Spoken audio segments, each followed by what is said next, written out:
Well, fugitive Zakir Naik, who's facing allegations of money laundering, backing terror-related activities and hate speeches in India, is set to give religious lectures at the 2022 Federation International Football Association's World Cup that's taking place in Qatar. Now, joining us right now is Mr. Chaubey. He's the president of the AIFF. He's joining us live from Doha in Qatar. Mr. Chaubey, good afternoon. Thank you for joining us. How do you see this, Mr. Chaubey? The fact of the matter is that Zakir Naik in India is accused of money laundering. He's accused of giving hate speeches in India. And it's not just in India. There are other countries where he's banned as well. Do you think that FIFA should be made to answer for this? See, since I'm heading a national football federation, and there are certain protocol and restriction that I cannot comment on this, but definitely I can say that FIFA always encourage football unites the world, and it has always football plays that role across the world. And I, being an ex-football player, I also support unity through football. So if anything is divisive, that should not be encouraged. And he's as divisive can get, Mr. Chaubey. The fact of the matter is that his hate speeches and his television programs are not just banned in India, they're banned in the United Kingdom, they're banned in other countries as well. Just to name a few, of course, we are given to understand they're banned in Bangladesh, Sri Lanka and Canada as well. So why then must he be allowed to preach in Qatar during the time that the World Cup is on? And he's been called specifically for that purpose.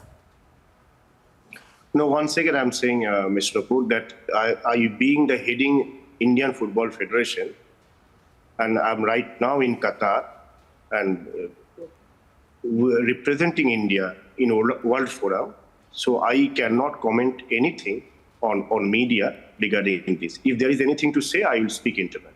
Thank you very much. Right, absolutely. I just also wanted to get your point of view on the fact that the Indian government, we are now learning, will certainly raise this issue. We've spoken to the minister, Mr. Puri. He says that, yes, we will be raising this issue with Qatar. But we have, of course, seen, footballers across the world take stands on issues that should be uniting people. Just for instance, the Iranian team yesterday did not stand up for their national anthem, did not sing their national anthem, rather.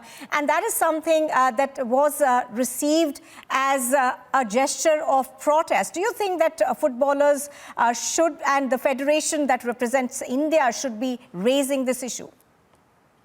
That we can discuss internally with the government, with the foreign ministry and with the concerned department. And definitely whatever need to be said, the spokesperson will say on that. Thank you very much. All right. So what you're saying is that you will raise this issue, and this is something that can be discussed. But given his antecedents, do you think that, someone like him should have been invited by Qatar to speak and to spread religion in Qatar? What are your own thoughts on it? No, I cannot. I see when you are in a chair, you cannot share your personal thought or own thought. I will speak only what the government of India or Indian Football Federation believe or need to be said. So right now, I am holding my comment. I'm not saying anything on this particular issue. I can only say that football has many good things to be discussed. And Qatar has developed several state-of-the-art modern stadiums with air-conditioned facilities and huge investment on infrastructure, science and technology. I met a couple of Indian engineers here last evening. Honorable Vice President of India, Sri Jagdeep Dhankarji, was here. We met in an Indian embassy meeting. So, there are several good things, and Indian engineers has contributed well in terms of intellect and education. So I think we can also see what is the best thing we can take out from this football tournament. And also India has the potential to have its presence globally. And football can be one of that medium for India to portray its talent, potential, and other areas of superiority. Oh, yes, absolutely. Mr. Chaubey, appreciate your speaking to us, even though you did not talk much about the issue that is being raised back home in India about Zakir Naik. But we understand that because you're in an official capacity over there representing the Federation. Thank you very much for joining us, Mr. Chaubey. Thank you.